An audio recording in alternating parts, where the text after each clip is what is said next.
good news to bring. That is why I sing. All of my joys with you I'll share. When my ship comes in, I'm gonna leave this world of sin and go sailing through the air. I'm gonna take a trip in the good old gospel ship. I'm going far beyond the sky. I'm gonna shout and sing until the heavens ring when I'm bidding this world goodbye. Well, welcome to program number 114 of the Highway 62 Jubilee. Tonight we're going to focus a little bit more on the humor side of things. Throughout the year we'll occasionally have one of our comedian friends come by and tell a few family stories that bring a chuckle for everybody. Tonight we're going to feature both Bob Farmer and Mark Klein. And don't fret, we'll have a little bit of music here too. Hey, we're getting another knock on the door. I was going to officially welcome you to the Highway 62 Jubilee. I didn't do that officially. And here's come on in. Got another stranger coming up. I haven't met this guy, but I've already heard a lot about him. He's already got a number one fan here, Miss Margaret Toby. She thinks he hung the moon. Put your hands together and make welcome Mr. Bob Farmer. Thank you. Actually, last week I was in Minnesota promoting this, the almanac, which, by the way, I got some free ones back there for you. Before I was promoting the 2022 almanac, which is coming out next week. So next month, if I can make it back here, I'll bring some 2022s for everybody. One thing about almanac makers, as they're called, and I get to write some for the almanac, do some of the humor and that sort of thing, is we notice things that maybe other people don't notice. I don't know. I borrowed this from the flight safety place. I'm going to put it back. But it just hit me. It's just a little unusual, really, I thought. I'm reading this, and I read it says, now see if this strikes you as unusual. If you are sitting in an exit row and you cannot read this card, think about that. Then you're supposed to tell somebody. Now, I just think that's downright funny. It is, yeah. I brought just a couple other things. One is this was from my wife's part of the woods, which is eastern Kentucky. We'll talk about that in a little bit. But this is a brochure. This is a 25-year warranty on a casket. Now, what do you got to do to collect on that deal? I'm telling you. Now, this is an obituary from down there where she's from. Everybody down there has got initials or nicknames. And this is from an obituary, Mr. E.C. Nuts Webb. 52 years old, forklift operator. And then I had to read this 6 times to really get it. He is a member of Satan's Sidekick Motorcycle Club and a Baptist. Think about that. I'm Baptist, by the way. I asked some lady one time, I said, "Are you a Christian?" She said, "No, I'm Catholic." So, you got to always be aware of what's going on there. Geez, those of you that got the almanac, Margaret just told me she said she didn't know that chickens ate ticks, and they do. But that reminded me of a chicken story I got to tell you. They also pray. Did you know they pray? Chickens. They do. They pray. My office used to be in downtown Louisville on East Broadway. And one day, you never know what you're going to find there on Broadway, and the projects and stuff are behind you. I found a rooster in my parking lot. A rooster. I thought if I could catch this rooster, I'd take it to my brother. He raises laying hens, you see. And I thought he'd get a kick out of that. Sure enough, I caught it. That's a whole nother story we'll tell some other time. But I caught that rooster. I took it to my brother, put a ribbon around and said, "Feed me, I'm yours." He called me up. Now, he's very sharp. He's very sharp, and I can't hardly follow him. He said, "I appreciate my new friend, but I never knew that roosters had knees." I said, "What?" He said, "I never knew roosters had knees." I said, I'm not following you at all. He said, "Well, when I opened up that box and that rooster saw 12 laying hens right there, that thing went down on his knees." Oh, and thank the Lord, I tell you. Now here's a song you should really enjoy.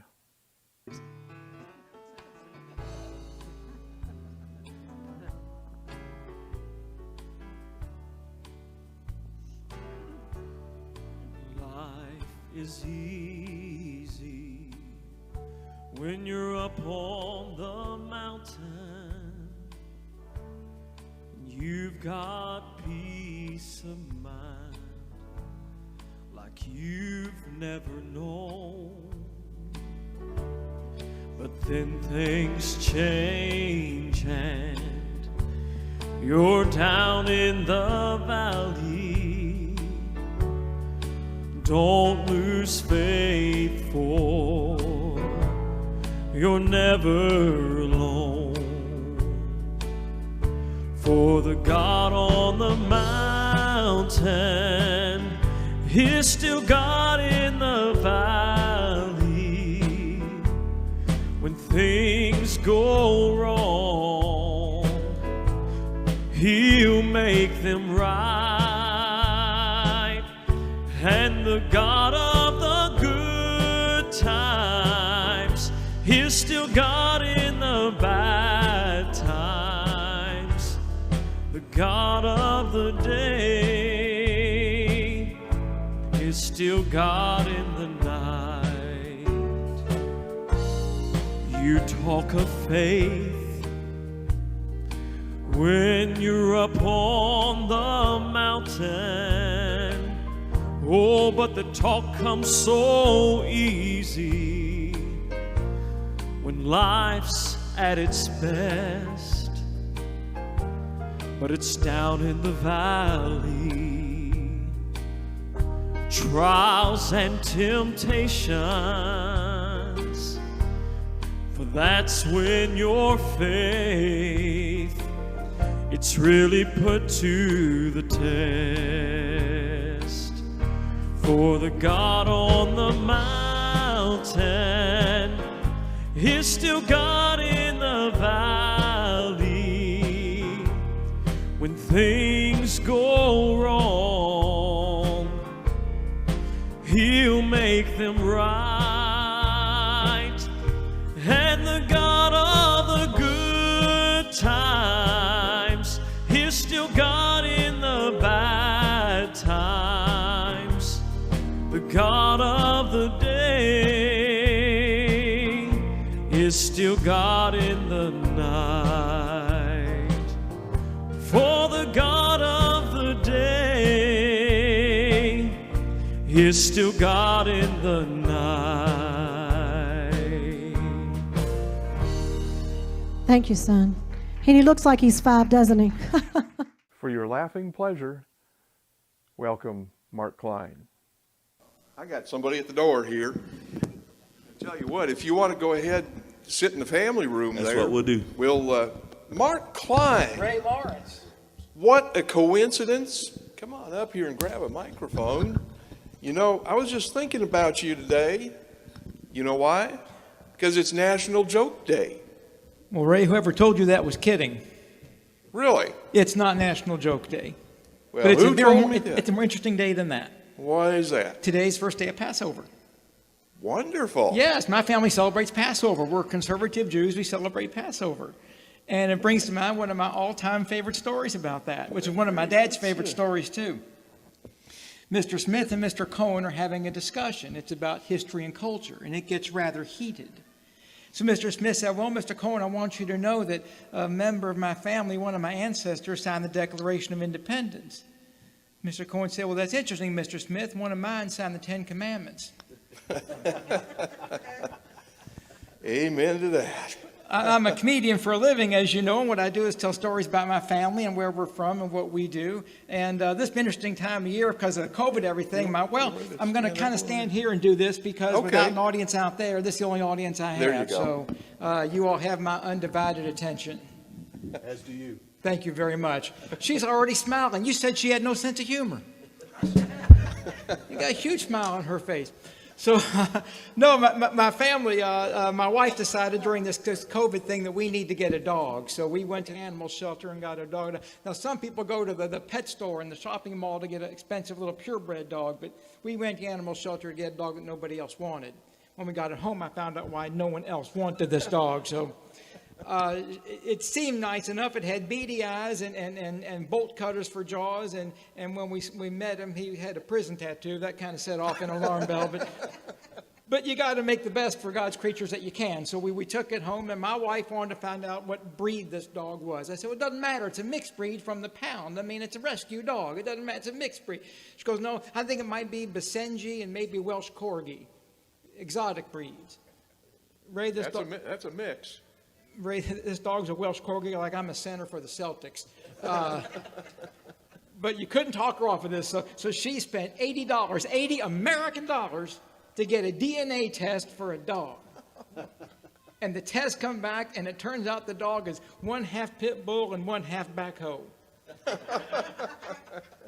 My backyard looks like the laboratory at the Colorado Bureau of Mines. I mean, it's unbelievable back there. So I go out to try to make friends with this dog, and when I left him at home, he was chewing on a hubcap and whittling a gun out of a bar of soap. I don't know what that means, but we're hoping the best for him.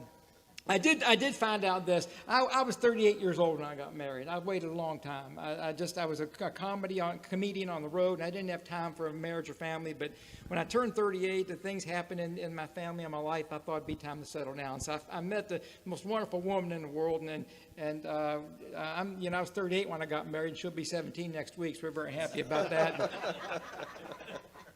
That's the joke you liked? That was the one? All right. So. No, so my father was so, folks, you don't know this looking in the camera. Her husband's sitting in the audience, and he cannot believe that she's laughing at any of this stuff. He couldn't be happier about this. So you owe me for later on. I want you to know he did say to torch you when I got up here, just so you know. So that's his. Well, I don't know if I said this last time. I met my wife at UK when I was going to UK. I'm from Louisville. She's from way over there in eastern Kentucky. She's part of the McCoy clan. Hatfields and McCoys. You ever heard of those people? Oh, yeah. A little different. And so, actually, I was going with her cousin, Pamela Sue. I was going with Pamela Sue, cute little blonde-headed girl. Oh, she was a doll. She had one of those beauty marks right there, like Marilyn Monroe. I got to looking at it. It was a tick. Oh, my goodness. It was a tick. So we broke up. Yeah, uh-huh. And then I started going with Joanne. That's my wife. So we get serious. She said, now, you need to meet my family. I said, okay. I had never been east of I-75. I've been down to Bloomfield and places like that. But I've never been east of I-75. And so I put on a suit. Shiny new shoes, got all my teeth. I'm not fitting in at all down there, I'll tell you that.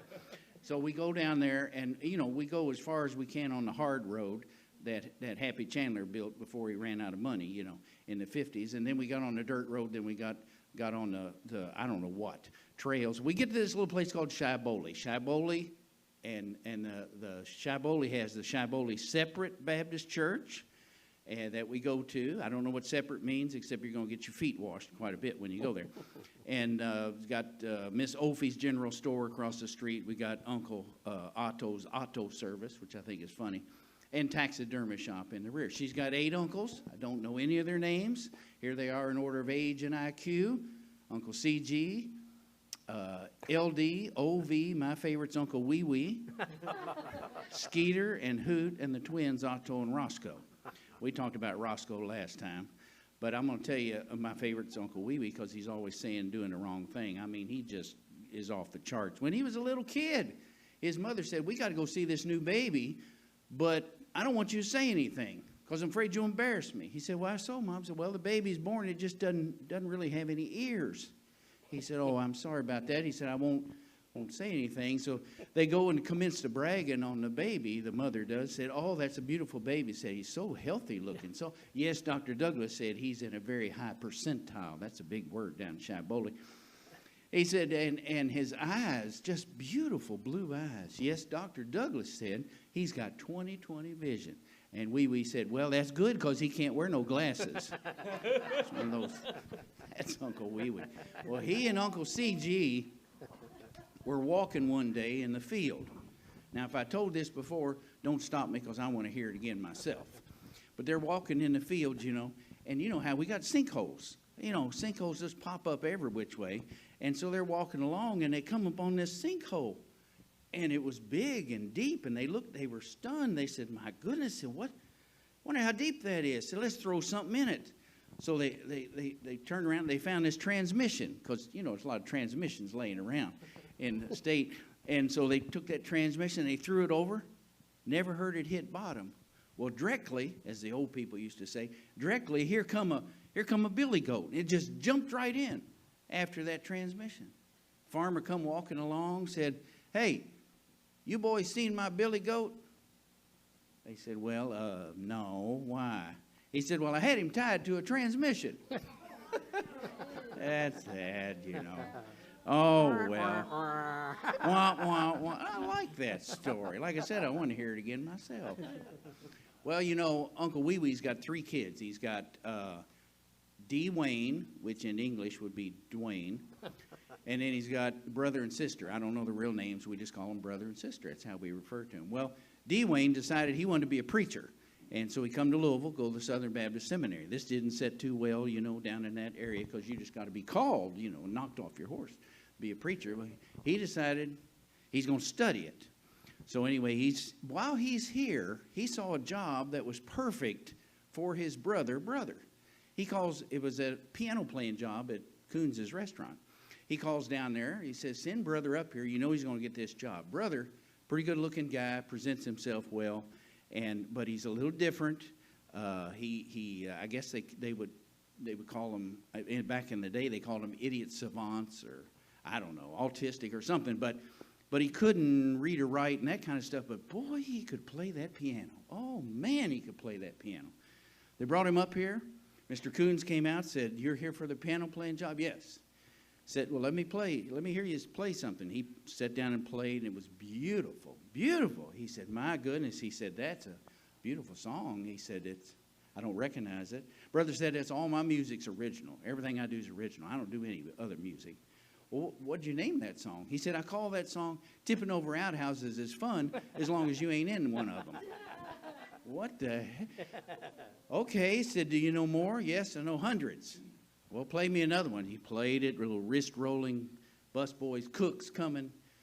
It was beautiful. He said, that is excellent. It's exactly what I'm looking for. He said, do you, original? Yeah, oh, yes. Did you name that song? Yes, sir. What did you call that song? He never hesitated. He said, I call that song Don't Kiss Your Dog in the Mouth, because you know where he's been licking. What in the world is that? Okay, Mr. Coons said, I'm going to hire you on one condition. You know what that is? Don't tell anybody the names of your songs. He worked there 2.5 years. Good. One time he took a break. He's coming out of the bathroom, brother is, and a patron's walking into the bathroom, and the patron says, excuse me, do you know your zipper's down and you're halfway exposed? Brother said, do I know it? I wrote that song. He had to play it for him. Okay, I sang for the last one. I sang for you a little bit last time. I'm going to sing for you a little bit, just a little bit this time. And that is D. Wayne, you know, when he goes back, he's preaching kind of nouveau. Things are just different, you know. And he walks in and he says to the congregation, he says, brethren, he said, we're going to worship in song only today. And they said, what's that? He said, we're going to worship with word association. They said, what? He said, I'm going to say one word, and I want you to just break out in song with whatever the Lord leads you to break out in. So he started out pretty easy. Harvest. Bringing in the sheaves, bringing in the sheaves. Grace. Amazing grace.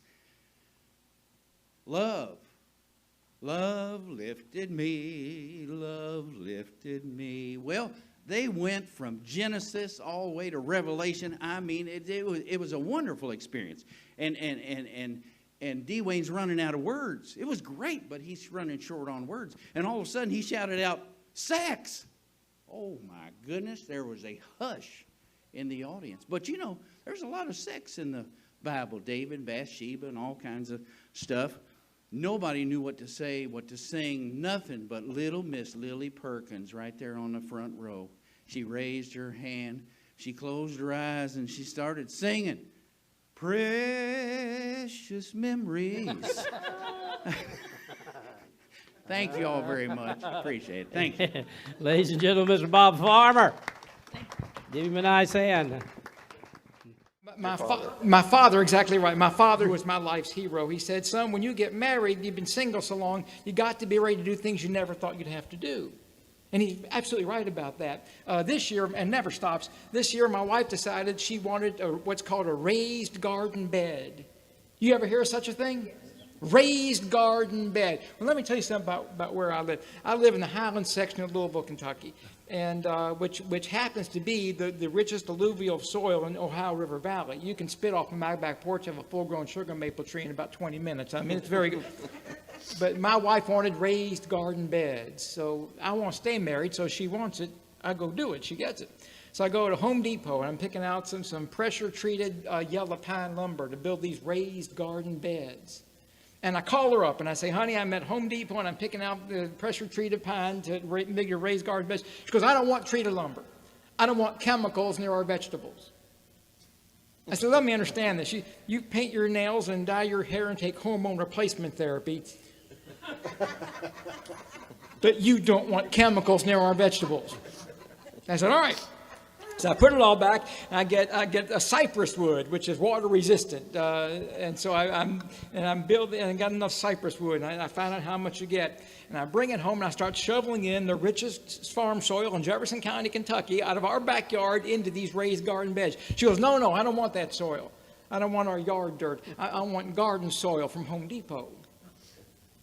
Well, what are you going to do? You go back and you get the garden soil from Home Depot, and then this stuff's like $17 a bag. We need like 300 bags of it, and I ain't happy. And she said, don't kick about the price. It's okay. When these vegetables come in, we'll eat like millionaires. You know, Ray, she's right. This year, my tomatoes cost $145 a piece. So. But what I learned in life, and no matter where you are in life, are going to be bumps in the roads and potholes and whatnot, and your God-given sense of humor, a sacred gift only to humans, will straighten those curves out and pave over some of the holes. So thank you all for having me, and I'll see you at our next time that we do the Highway 62 Jubilee. Well, thank you very much, My pleasure, Mark. sir. All right. Thanks. And a little more music. Sit back, be blessed, sing along. In the mansions bright and blessed, He'll prepare for us a place. When we all get to heaven, what a day of rejoicing that will be. When we all see Jesus, we'll sing and shout the victory.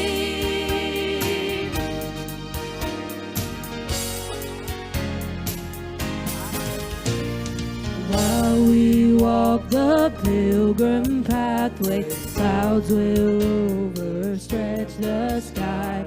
But when traveling days are over, not a shadow, not a sign. When we all get to heaven, what a day of rejoicing that will be. When we all see Jesus, we'll sing and shout the victory.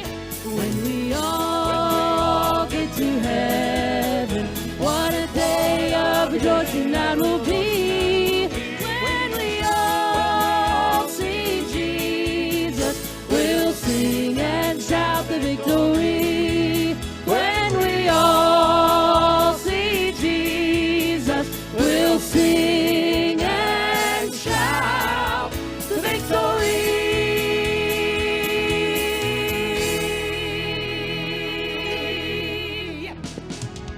Oh, that's good. These people over here enjoying it more than you are. Look at them standing up over here. All right.